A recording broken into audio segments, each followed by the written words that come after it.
My name is Isabella, and this is my story. I live in a peaceful seaside district of Barcelona, just outside the heart of the city. The streets here are lined with palms and painted balconies, cafes hum with quiet conversation, and you can always hear the Mediterranean waves brushing the shore. I'm 29, and I work as a front desk manager at a small, family-run hotel near the marina. Life was simple. Some might call it dull, but I found comfort in my routine morning espresso, afternoon chats with the florist downstairs, quiet walks on my way home. I had a few close friends, a snug apartment, and I wasn't looking for love, not after a few breakups that left me guarded. But sometimes, love doesn't knock. It simply walks in. His name was Matthew. He arrived at the hotel late one afternoon, visiting from Paris on a work trip. He was different from most of our guests, soft-spoken, respectful, tired in a way that didn't show in his posture but in his eyes. When I handed him his room key, he looked at me and said, "Merci," with a smile that felt unhurried. I noticed the way he looked at me, not with interest, but with presence. He saw me, and I found myself smiling back. The next morning, he came down to ask for local tips. I told him where to get the best cortado, which spots along the beach were quietest at sunset, and which tapas bar served calamari the locals actually loved. He listened closely, really listened. Most people don't. After that, we spoke every day. He stayed for 2 weeks. Every evening after work, he would return to the lobby and linger just long enough to talk. Sometimes we walked along the Barceloneta boardwalk. Other times, we sat by the fountain near the old cathedral and talked about music, literature, our favorite places, and the lives we almost lived. He told me about the stress of his work as an architect in Paris. I told him about the comfort I'd found in my simple routines. One night, by the moonlit pier, he said, "With you, I feel still, like I can exhale." That night, I knew I was falling for him. When his trip ended, he went back to Paris. But we didn't let go. He messaged me every day. We called every night. We shared thoughts, laughs, and pieces of ourselves. A month later, he came back. This time, he rented a flat in Elborn.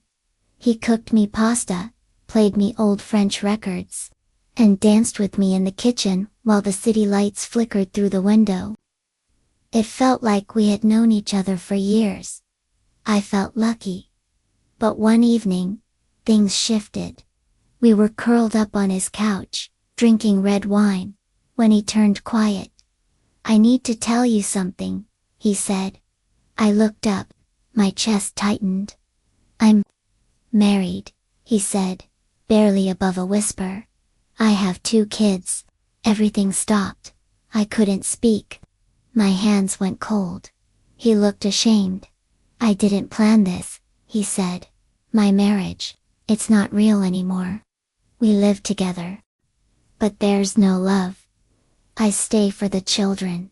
That's all." I stood up and walked out onto the small balcony. The city below felt louder than usual. He followed me. "I understand if this changes everything," he said softly. I didn't answer. I went home. That night I couldn't sleep. I wanted to be angry, but more than anything, I missed him. The next day, he sent a message, "I'm sorry, I miss you."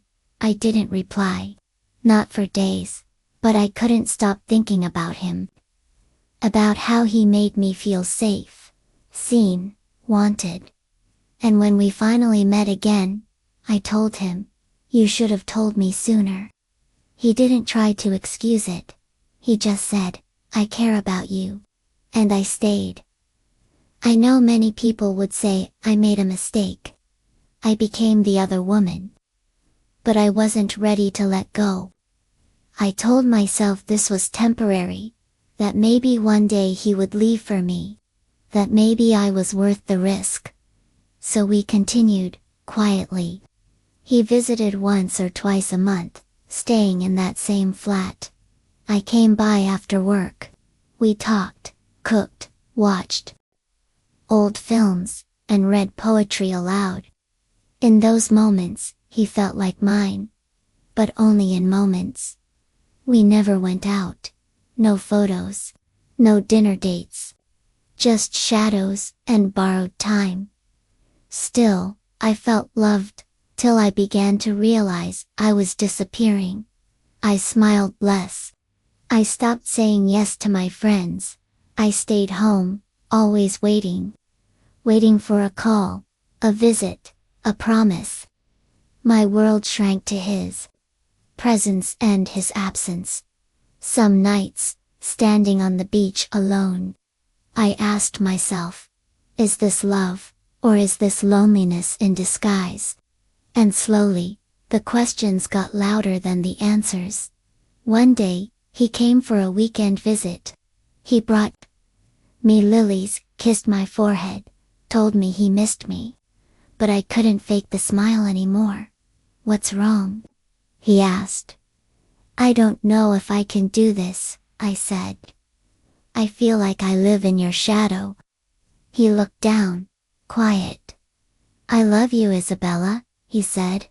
Then why am I still your secret? I have children, he whispered. A family. And what am I? I asked. Just a beautiful escape. He didn't reply. That night, I cried. Not because he lied, but because I finally believed the truth, he would never leave. Not for me. After that visit, I stopped reaching out. I walked by the shore every morning before work. I journaled at night. I sat with my pain, and tried to learn from it. He messaged me often, I miss you. Can I see you? But I didn't reply. Not yet. A week later, he showed up at my door. I let him in. We sat in silence. Then I said, I love you. Maybe I always will. But I can't keep waiting for a version of you that may never come. He said nothing, and that silence gave me my answer. He hugged me before he left. I'm sorry, he said. That night, I cried again. But the grief felt clean. Honest. The next morning, I stood by the water and let the breeze wrap around me. And for the first time in months, I wasn't waiting for a message. I was simply here. Time passed. At first I missed him constantly. His voice, his laugh, the way he brewed tea, exactly how I liked it. Some nights, I clutched a pillow and cried. Quietly. But eventually, the ache softened. I reconnected with my friends. Elena, my closest confidant, invited me to brunches again. We sat for hours in cozy cafes, sometimes laughing, sometimes saying nothing at all. I started reading again, gentle books with hope tucked between the pages. I walked by the beach and let the city cradle me in its rhythm. I even signed up for a creative writing class at a local arts center. Just for me. One evening, I stopped by a little bookshop near La Rambla. Inside, a man was browsing travel guides. He looked up, smiled, and said, "You're in the writing class, right?" I recognized him then. He sat a few rows behind me.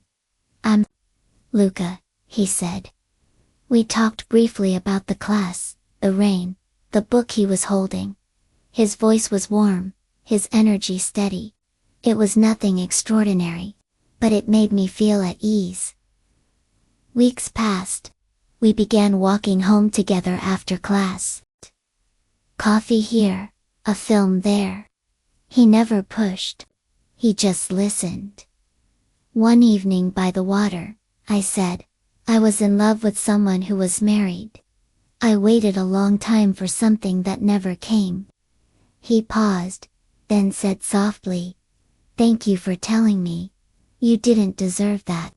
You deserve someone who chooses you." His words made me feel seen. With Luca, things moved gently. No urgency, no drama, just presence. I laughed, again really laughed. I looked in the mirror and saw myself returning. Not the woman who waited in the dark, but the one who danced alone on sunny mornings. One evening, we sat in the park and watched children run across the grass. "Do you ever want a family?" I asked. "One day," he said. "With the right person." I smiled. "Me too. I've learned a lot. That love isn't enough if it doesn't come with respect. That silence can be more painful than rejection. That you can lose yourself even in something that feels real. But I also learned this. You can find yourself again. And now I have. If someone asked me if it was worth it, I would say yes, not because of what I lost, but because of what I found myself, and in finding myself, I opened the door to a quieter, truer kind of love, one that walks beside me, not behind closed doors, not in secret, but If this story touched your heart, then like the video, and subscribe to our channel. More beautiful stories are